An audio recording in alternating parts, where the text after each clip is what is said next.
Hello बच्चों, अब करेंगे question number 22। A sum of money lent at simple interest amounted to 783 rupees in 2 years and to 837 rupees in 3 years। Find the sum and the rate percent per annum. Question 22 में आपसे find क्या करना, find the सम। सम का मतलब होता है principal आपको find करना है, एंड रेट परसेंट यानी आपको रेट पर एनम यानी रेट आपको फाइंड करना है। अब क्वेश्चन में गिवन क्या है, आपको सिंपल इंटरेस्ट का अमाउंट है कितना बन रहा है, 783 रुपीज़ इन 2 years में।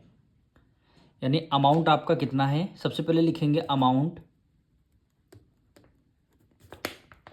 इन, अमाउंट कितने साल में, 2 years। यानी फर्स्ट वाला जो अमाउंट है कितने साल में हो रहा है, 2 years में हो रहा है। अमाउंट इन 2 year कितना अमाउंट हो रहा है, ₹783 रुपीज़।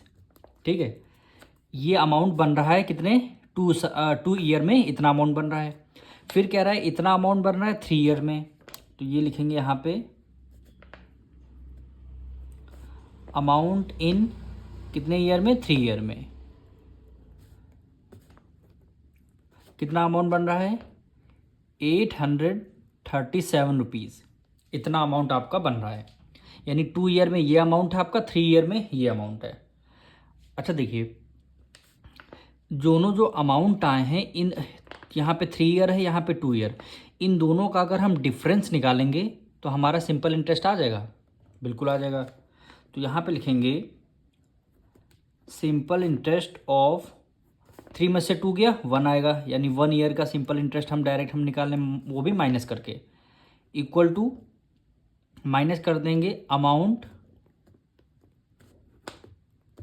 इन 3 year, जो आपका 3 year वाला अमाउंट है, माइनस कर देंगे अमाउंट इन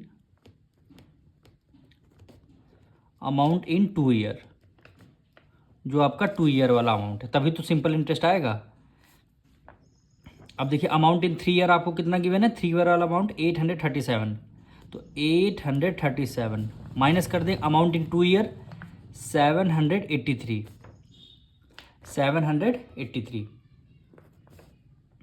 अब 837 से, यानी 837 से 783 आपको माइनस करना है।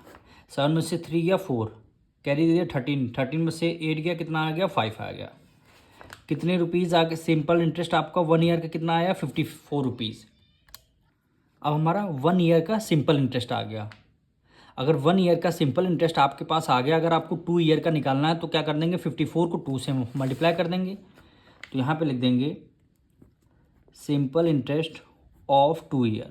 हम 2 year का सिंपल इंटरेस्ट निकालना है, यानी 2 से 1 year का आ गया, हम 1 year का हमारे पास 54 आया है, तो 2 year का क्या आ जाएगा, 54 की मल्टीप्लाई 2 से कर देंगे, तो 54 का डबल कितना होता है, 108 रुपीज़ आपका क्या आ गया, सिंपल इंटरेस्ट आ गया। अब देखिए आपका सिंपल इंटरेस्ट 2 year का आपको पता चल गया, अमाउंट भी आपको 2 year का गिवन था, यानी आपको अमाउंट और सिंपल इंटरेस्ट दोनों पता है। अब हम क्या करेंगे, इन दोनों सिंपल इंटरेस्ट और अमाउंट से क्या निकालेंगे, प्रिंसिपल निकालेंगे। ठीक है, अब ये बताइए अमाउंट का फॉर्मूला क्या होता है, अमाउंट इज इक्वल टू होता है प्रिंसिपल प्लस सिंपल इंटरेस्ट, यही होता है। अब यहाँ से हमें अमाउंट भी आपको 2 year का पता है, सिंपल इंटरेस्ट भी आपको 2 year का पता है, तो आप क्या करेंगे, पी की वैल्यू फाइंड कर लेंगे। तो अमाउंट को एज इट इज़ रखेंगे, सिंपल इंटरेस्ट उधर प्लस में है, इधर किस में ले आएंगे, माइनस में ले आएंगे, इक्वल टू पी बन गया। यानी प्रिंसिपल का डायरेक्ट फार्मूला अगर हम देखें, अमाउंट में से सिंपल इंटरेस्ट माइनस कर देंगे। अमाउंट जो है 2 year का लेना है, 3 year का ना लेना ना, क्योंकि हमने सिंपल इंटरेस्ट अगर 2 year का लिया है तो अमाउंट भी आपको 2 year का लेना पड़ेगा। 2 year का अमाउंट कितना हो जाएगा, 783 rupees, 783 rupees. Simple interest 2 year का कितना आ गया है, 108, कितना आया है, 108। ये आपका क्या आ जाएगा, प्रिंसिपल आ जाएगा। 783 में 108 माइनस करना है, यानी 783 में 108 को आपको करना माइनस। 13 में से 8 जाएगा, 5 आ गया, यहाँ पे क्या बचा, 7 बचा, और 7 में से 1 गया 6, यानी रुपीज़ 675। ये आपका क्या आ गया, प्रिंसिपल। एक वैल्यू आपको पता चल गई, यानी जो क्वेश्चन में बोला गया था प्रिंसिपल तो हमारा पी की वैल्यू 675 रुपीज़ आ गई। 675 रुपीज़ आ गई। पर क्वेश्चन में क्या बोला था, रेट भी आपको बताना है। क्या बताना है, रेट भी आपको बताना है। तो हम यहाँ से फॉर्मूला लगा देंगे SI वाला। SI इक्वल टू होता है P into R into T upon 100।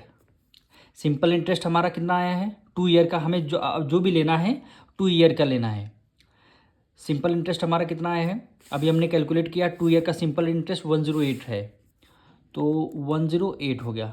Principal अभी हमारा कितना आया है 675, तो 675 मल्टीप्लाई रेट आपको फाइंड करना है और मल्टीप्लाई टाइम अगर 2 ईयर का हम सिंपल इंटरेस्ट ले रहे हैं, 2 ईयर का अमाउंट लेना है, तो टाइम भी तो 2 ईयर हो जाएगा, और डिवाइड कर देंगे 100 से।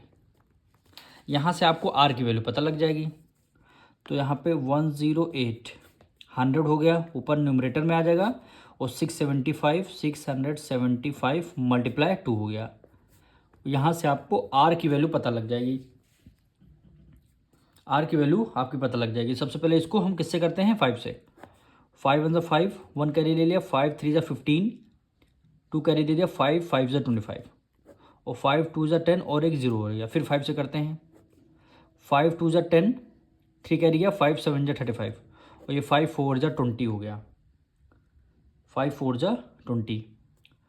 अब 27 के टेबल में 108 कितने टाइम्स आता है, 27 4 होता है 108, तो 27 1 27, 27 4 108। अब यहाँ पे 2 है, यहाँ 4 है, अभी डिविजल करते हैं, 2 1 2, और 2 2 4 आ जाएगा। अब डिनोमिनेटर में कुछ नहीं बचा, न्यूमरेटर में 2 की मल्टीप्लाई 4 से करेंगे, 4 2 क्या हो जाएगा 8। रेट कितना आ जाएगा, 8% पर एनम। रेट हमारा 8% पर एनम आ जाएगा। यही क्या हो जाएगा आपका आंसर। हमारा रेट भी 8% पर एनम आ गया, हमारा प्रिंसिपल भी आ गया। मिलेंगे नेक्स्ट वीडियो में।